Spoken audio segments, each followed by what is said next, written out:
Good day, YouTubers, and thank you for tuning in to today's toy review. Well, it's actually a merchandise video because, one, I couldn't do the trains because of the humidity and the fact I was so tired and sweating. I actually had a long day yesterday after my long trip to Wolverhampton, but guess what? A lovely chap from Stoke-on-Trent has actually sent this book all the way from Stoke-on-Trent to Wolverhampton, and I was actually there on my trip yesterday. I took the train, of course, and it's this Dogs in Origami book, and it's actually by a person called Nick Robinson. And it was actually sent by a lovely chap called Beck, and it's basically containing about 20 origami projects with instructions and diagrams. Obviously, we've got a picture of a dog. I'm not into these simplistic designs that much, but then, hey, maybe I might be totally wrong because of the way they've been straightforward folded. I'm actually more into, models which are more professionally designed than these are. But then there's the back, which looks like that. It's quite impressive because it's basically designed so professionally and modernized in a way, and you can see the font does look quite modernized. You can go ahead and pause the video and read some of that as well. And apart from dogs, you can also get butterflies and origami and oh my goodness me.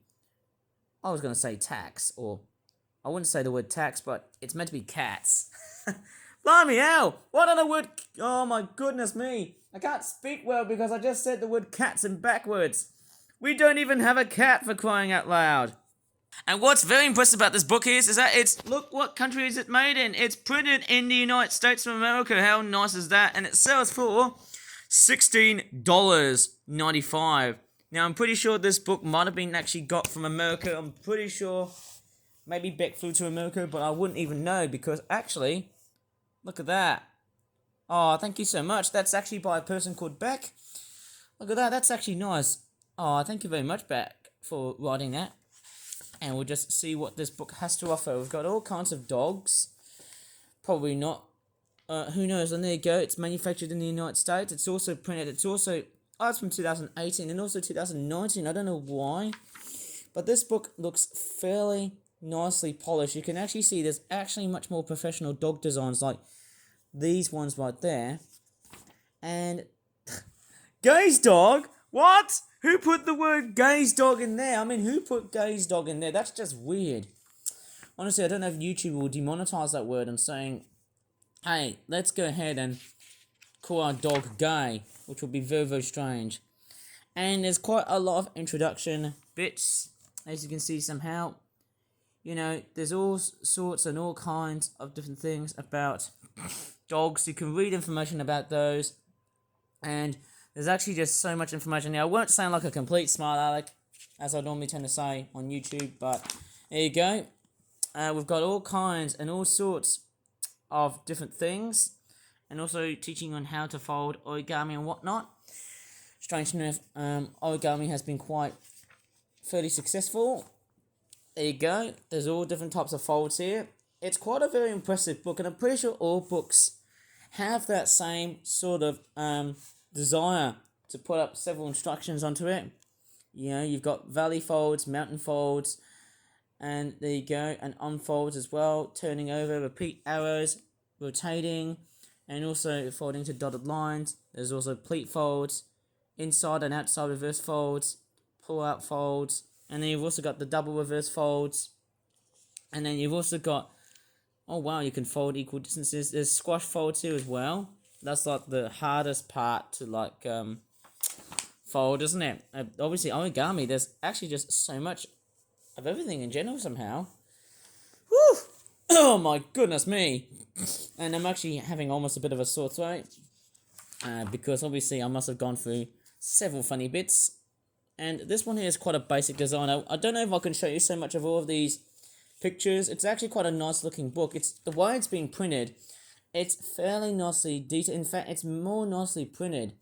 Fairly amazing. I feel like I want to see more books being printed than that of, let's just say, who knows, I might as well, think of more stuff being made in the UK.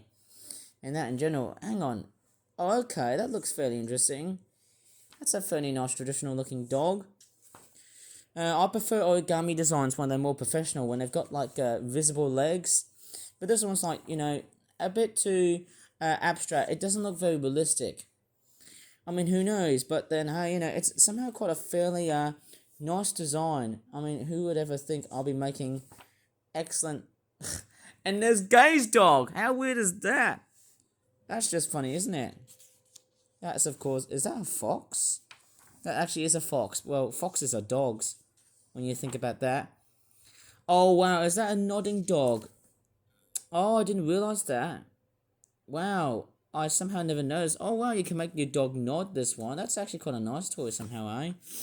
Never thought this toy would be very, very straightforward, simplistic or not. And actually, if I look at the paw prints, they actually tell you on how hard or easy this type of model is going to be like. Oh, I'm not into these types of models where you can just cut them in half. It's a bit unusual because, you know, you have to cut them in half and then make them into a very straightforward different design. Okay, it's quite a fairly nice looking dog sort of design here. Oh, this one, I think we're getting into the much more professional and difficult models. And I think as you flick through the models and often towards like the very harder parts of the... Oh my goodness, wow. I somehow couldn't believe my... Wow, you can fold bones like that. That's actually quite fairly interesting. But I like to fold bones in my own way. That's somehow very, very nice. And that is your traditional origami dog. It's a little bit very abstract, but it's a little bit complex than the other ones here too.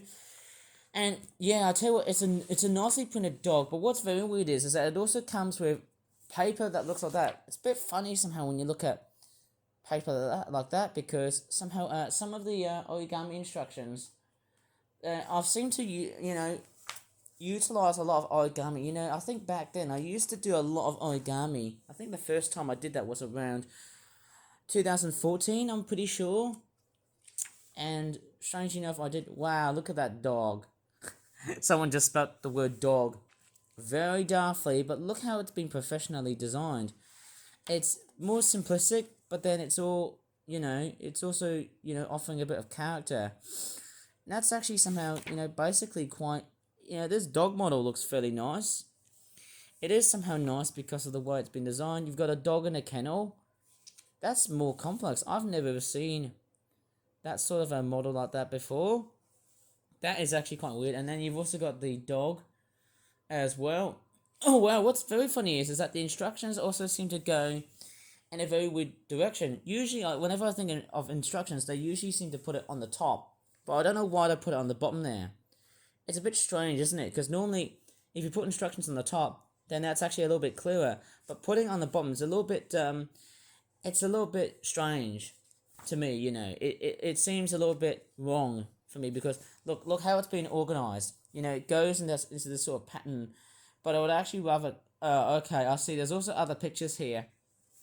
That's why it goes in this weird sort of slithering like a snake pattern. Okay, it looks actually quite a nice looking dog actually. You can put in... Oh, that's interesting. You can put the dog in the kennel in a bit of a 2D version. And what is that? Another dog with a nodding head. There's actually just so many origami dog models. I don't often do dogs a lot there, but this is actually fairly interesting. Oh wow, this one's more complex, that model here. I've never actually somehow made models like that before. What is that? It's a bit simplistic, but then you can actually see there's a lot of more, like, you know, complex details and whatnot. Wow, I've never thought models like that could just end up being very complex. And this one should be like the hardest model to probably compose. And that, oh my goodness me. Is that a Spanish dog? I'm pretty sure the word perro means dog. I don't know what laburando means. If anyone knows their Spanish, please do so. Is that a dog that looks like it's pooping? Oh my goodness me. That looks like a dog that's actually pooping. I've never ever seen a pooping dog. I don't know if YouTube is going to demonetize my video and stuff. That is somehow a bit weird. That's a bit strange. Complimento. Is that the poop? What is that? That is somehow very strange. That dog is actually taking a bit of a poop. I'm pretty sure complimento is basically poop or feces. Don't know why I have to say that, but I'm pretty sure YouTube is going to demonetize, you know, if I ever think about seeing poop and say, oh, that dog looks... Oh, okay, wow, that is the most difficult designed for a dog. Oh, I didn't notice you can fold bulldogs like that. That's actually quite fairly much the much more difficult model that you have to make. It's relatively difficult because there's a lot of like complex folds. You have to rely on like how to fold the eyes and also the face. It's a bit difficult in that case. It's fairly nice that the way the origami models which have been laid out, it's fairly simple, it's fairly organized, and you can also see there's a lot of like paw print and bone printings and that sort of stuff on book ends like that. It is quite a nice book, as you can see, and I actually do like the way it's being rendered. And then it also refers to like other artists who have been straightforward involved in the origami industry, of course. Yep, there's actually quite a lot of people who have actually been into origami. I've certainly been one. If I go to the back here, there you go. There's a nice picture of a dog right there. There's no credits right there. So it's actually quite a nice looking book. And it's fairly nice. I love how this book has been rendered. The quality of the paper as well. It's also not much more. It looks like it's been used because I can see there's a lot of like pen marks and stuff like that. Or let's just say pen skid marks. I don't know. But it does look like a fairly respectable and very good looking book because of the way it's been manufactured and also been made. And also the paper quality. I really love how it's been well organised. Although I do think the other confusion, I believe, is definitely on how the instructions have been have actually been implemented or have been set up. So if I just turn the pages, it usually goes here, but not as in like that. I'd rather see it going horizontal rather than just slithering like a snake in terms of its instructions. Maybe that's what I criticise. I'm pretty sure the instructions are the only things that I seem to criticise with. But the diagrams on the pictures themselves, they're actually quite good. Considering the way they've been designed, it's actually quite fascinating. It's actually quite well laid out.